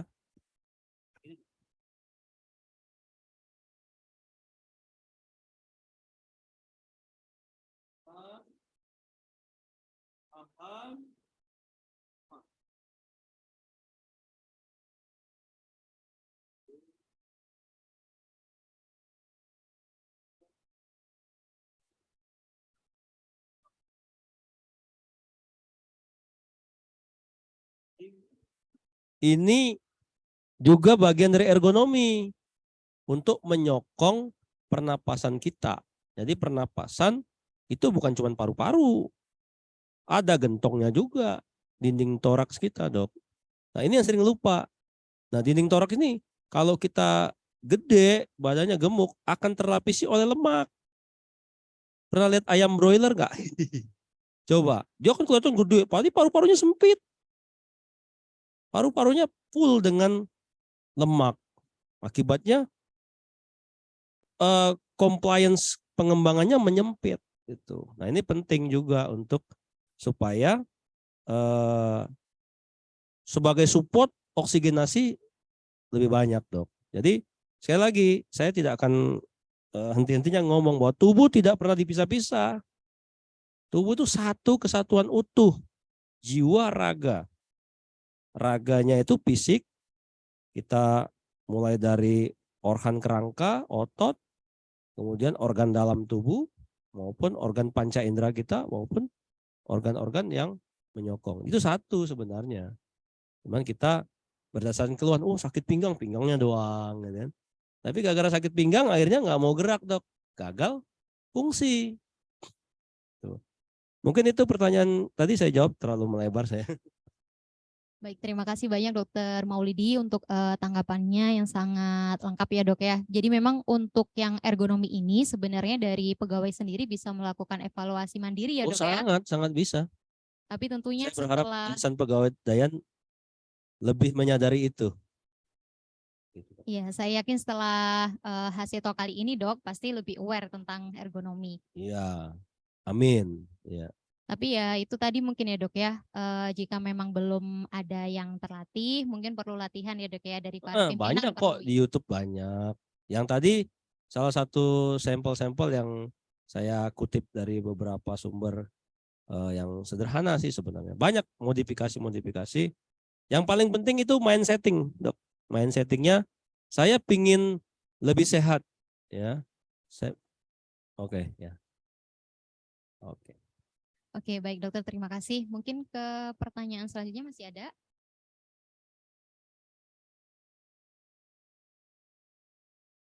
Oke, pertanyaan dari Saudara Meander Januwanto dari Divisi Pengadaan Logistik.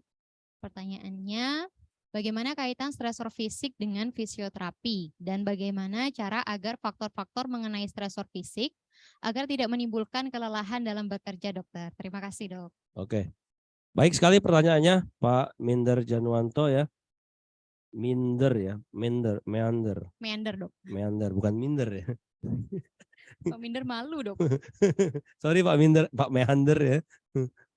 Ini mengkaitkan stres fisik dengan fisioterapi ya. Stres fisik itu yang tadi kita sebutkan akibat beban kerja dalam satu posisi atau statik atau dinamik dengan fisioterapi. Ini bisa berkaitan erat ya Bapak ya, kalau misalnya memang Bapak rasa Bapak secara keluhan sudah tidak bisa Bapak tahan, Bapak harus segera melakukan assessment rehabilitation. Kita lakukan tindakan-tindakan modalitas fisik, termasuk tindakan fisioterapi.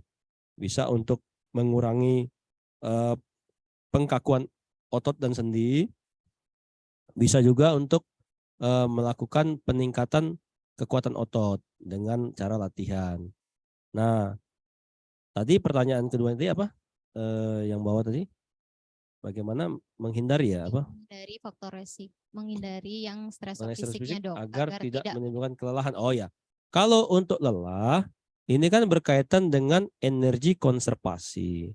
Jadi kita dalam melakukan satu kegiatan, kita harus menyiapkan health mental kita dan fisik kita untuk membuat satu pekerjaan. Misalnya begini, saya mau melakukan satu gerakan apa yang harus kita lakukan? Kita kontrol breathing dulu, tarik nafas, lepas nafas, tarik nafas, lepas nafas, baru kita lakukan kegiatan itu untuk satu momen. Nah, dengan kita menyiapkan diri kita, otot kita siap. Dengan otot kita siap, beban yang energi yang kita keluarkan juga tidak banyak. Nah, kemudian lakukan pendekatan tubuh dengan beban. Jangan pakai lever arm yang panjang. Misalnya kita ngambil panjang begitu, posisi kita tangan dengan beban kita jauh. Ini jadi berat dan mengganggu atau men-trigger nyeri pada otot tertentu yang posisi yang salah itu. Jadi penting sekali memang Pak untuk kaitan dengan kelelahan dan kegiatan fisik tadi, ya itu berkaitan. Kemudian untuk bagaimana meningkatkan daya tahan tubuh supaya tidak lelah, ya Bapak mulai melakukan olahraga atau latihan fisik. Apa pilihannya? Mau endurance, latihan jalan berapa lama, misalnya sekitar 30 menit jalan berhenti. Nah, berapa kali frekuensi FITT ya? Kalau latihan itu butuh frekuensi, intensity, timing, type. Berapa kali seminggu, intensitasnya apa, apa mau aerobik atau strength, ya bisa dengan ergo cycle, static bike, bisa jalan berapa lama. Nah, durasinya berapa lama? Terus polanya apa? Mau high intensity interval training, jalan cepat, berhenti, jalan biasa. Jalan cepat, berhenti. Itu semua untuk meningkatkan kapasitas fungsi. Nah, dan tidak bisa satu kali jadi. Jadi mau nilai orang tuh jangan langsung jadi. Kita 3 bulan baru nilai. Kita coba kita speed berapa. Nah, jadi kapasitas fungsi endurance kita pasti meningkat. Di situ insya Allah level kelelahan kita enggak langsung baru megang dikit tuh. Nah, itu berarti itu kurang olahraganya. Gitu. Saya harus sampaikan lagi, sebelum saya ingat ya. Apa beda aktivitas fisik, latihan fisik, dan olahraga? Aktivitas fisik adalah aktivitas Bapak dari bangun tidur sampai tidur lagi. Latihan fisik adalah satu aktivitas fisik yang teratur, terukur, terencana, terprogram dalam rangka melatih otot mana yang Bapak inginkan secara bertahap, bertingkat, berlanjut berdasarkan dosis latihan. Nah, yang terakhir olahraga. Dokter Pak Moli olahraganya apa? Oh, saya basket, Dok. Tapi 6 bulan sekali itu bukan olahraga, Pak. Itu namanya rekreasi. Ya. Rekreasi namanya itu. Basket saya. Oh, saya nge-gym tapi setahun sekali. Waduh. Nge-gymnya setahun sekali. Kalau setiap hari meningkatkan beban dompet ya kan. Jadi fraktur dompet kita nanti ya. Bisa keropos ya dompetnya ya. Nah, kata Pak Moli tadi. Ya, jadi harus kita bedakan kebutuhan kita untuk apa.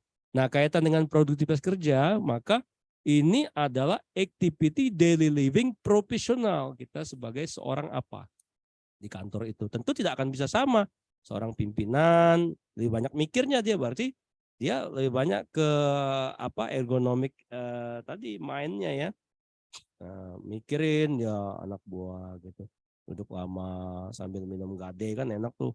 Wah, mikir gitu. Tapi tetap ujung-ujungnya proper body atau ergonomiknya sama kedudukannya. Harus dilatih. Nah, cuman mungkin stres fisiknya berbeda dengan yang garis depan, karyawan garis depan gitu. Oke. Oke, baik. Terima kasih banyak Dokter Maulidi untuk tanggapannya, Dok.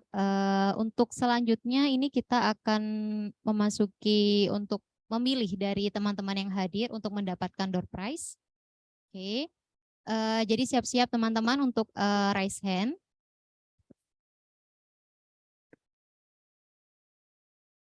Oke, baik. Untuk pertanyaan yang pertama, yaitu tentang hari ulang tahun BRI Live. Jadi pertanyaan pertama adalah, tanggal berapakah hari ulang tahun dari BRI Live? Silakan kepada teman-teman untuk raise hand.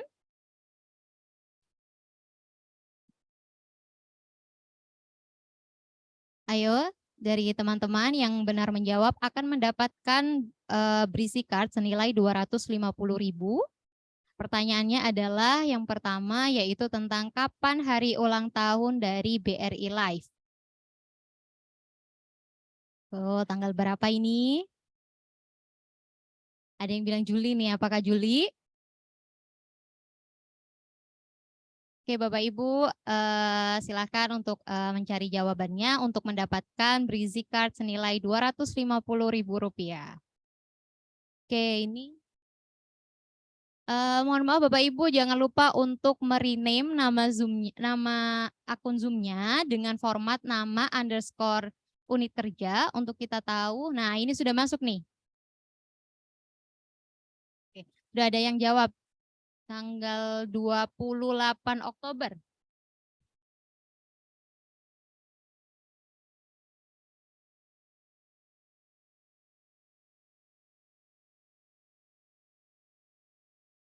Oke, ini sudah masuk yang menjawab dari Med SBY, namun perlu untuk diganti nih. Jadi biar kita sama-sama tahu siapa yang menjawab dan dari unit kerja mana.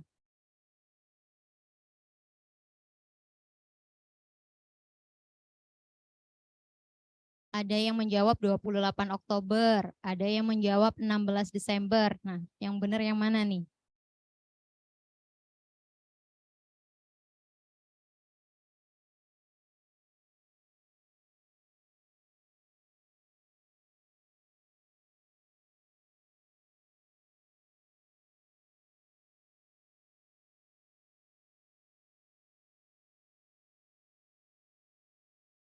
Oke, Bapak Ibu, kita akan masuk ke pertanyaan yang kedua. Siap-siap ya.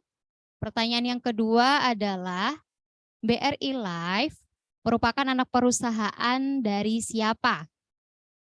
Ayo Bapak Ibu, silakan mulai untuk menjawab. Oke, langsung mau rame nih. BRI, Pegadaian. BREI. Nah, yang mana nih? BRE Group.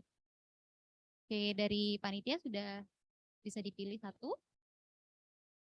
Oh, belum ada yang raise hand. Jadi Bapak Ibu tolong langsung raise hand aja ya untuk menjawab pertanyaannya karena berkesempatan untuk mendapatkan berisi card senilai Rp250.000. Rame nih di kolom chat tapi belum ada yang raise hand ini.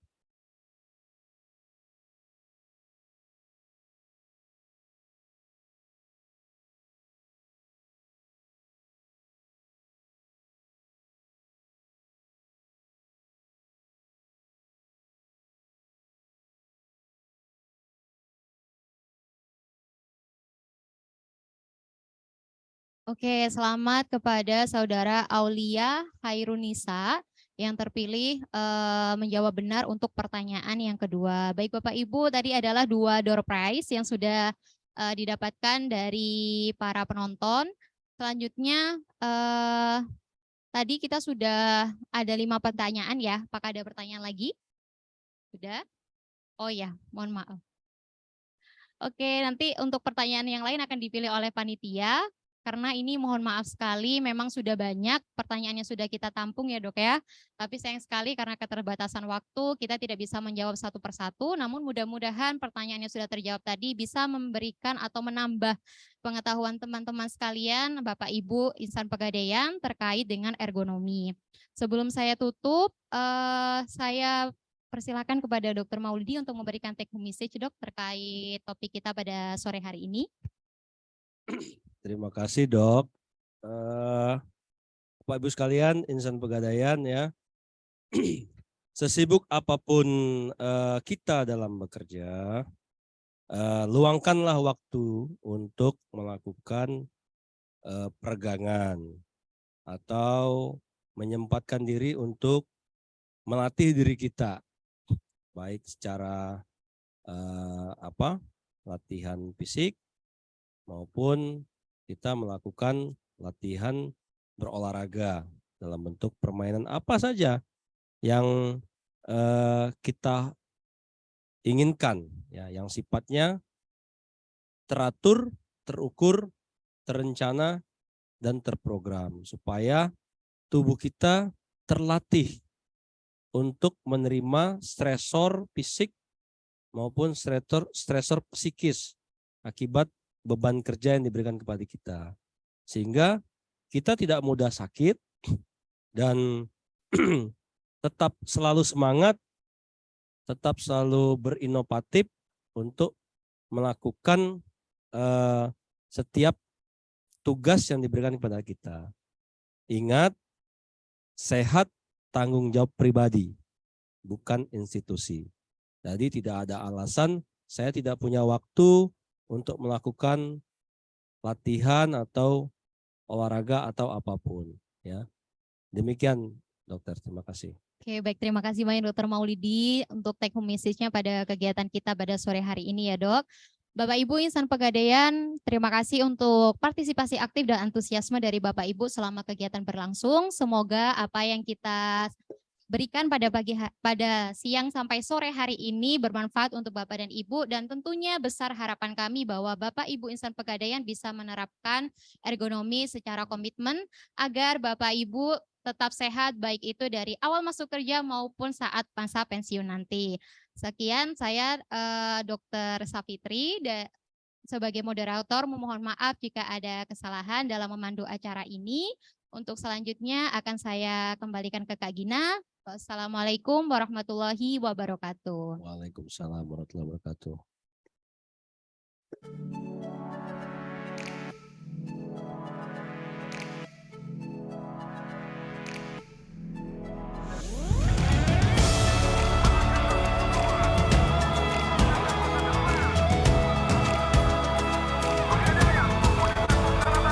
Bersama satukan langkah. Baik, Bapak Ibu insan Pegadaian, terima kasih banyak atas antusiasmenya.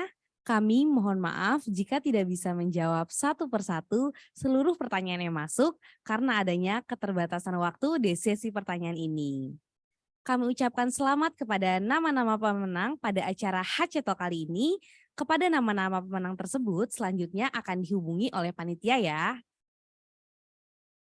Terima kasih kepada Dr. Maulidi Abdillah dan Dr. Safitri Nanik Egustin yang telah berbagi ilmu yang luar biasa dan sangat bermanfaat bagi kita semua.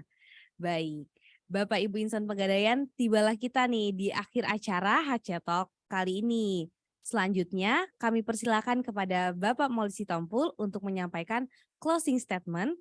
Kepada Bapak Moli dipersilahkan.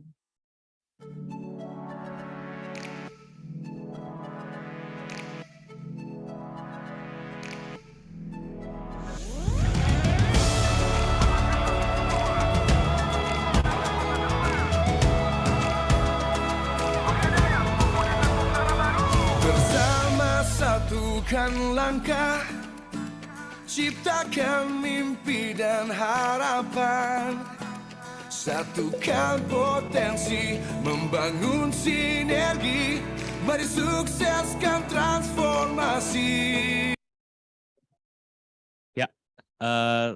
Assalamualaikum warahmatullahi wabarakatuh. Shalom, salam sejahtera, Om Swastiastu, Namo Buddhaya, salam kebajikan untuk kita semua. Selamat sore, insan Pegadaian yang saya hormati. Terima kasih masih menyaksikan acara ini sampai saat ini. Nah, kiranya apa yang tadi telah disampaikan dan telah didiskusikan bisa menjadi sesuatu yang membuat kita lebih produktif lagi tentunya ya. Karena tadi seperti yang disampaikan oleh Dr. Maulidi, bahwa kesehatan itu tanggung jawab kita. Nah, itu menarik. Dan ketika kita bisa bekerja dengan kesehatan itu menjadi bagian dari kita bisa lebih produktif, kita bisa menghasilkan lebih untuk perusahaan, dan tentunya ini sama-sama membuat kita bahagia karena kita bisa membuktikan diri kita mampu dan membawa hasil yang baik buat perusahaan dan masyarakat tentunya. Dalam hal ini, mewakili divisi OHC, izinkan saya mengucapkan terima kasih kepada semua orang, semua yang memperhatikan acara ini, semua peserta, dan saya juga mengucapkan terima kasih kepada Dr. Maulidi dan Dr. Pipit, dan terutama juga kepada BRI Live yang sudah mensponsori acara ini, gitu ya. Kami mengucapkan terima kasih, dan selamat kepada para pemenang, dan kami mohon maaf jika masih banyak kekurangan, termasuk kami belum bisa menjawab satu persatu, tapi tenang aja, nanti kita siapkan materi-materi atau bahkan mungkin konten-konten dari Dr. Maulidi kali ya Dok ya, kalau dokter berkenan untuk memberikan pemahaman-pemahaman atau tips-tips nih bagi teman-teman pegadaian gitu ya. Jadi akhir kata saya ucapkan terima kasih. Wabillahi taufiq wal hidayah. Assalamualaikum warahmatullahi wabarakatuh. Shalom, Om Swastiastu, Namo Buddhaya, salam kebajikan untuk kita semua. Terima kasih, selamat sore, dan selamat beraktivitas kembali.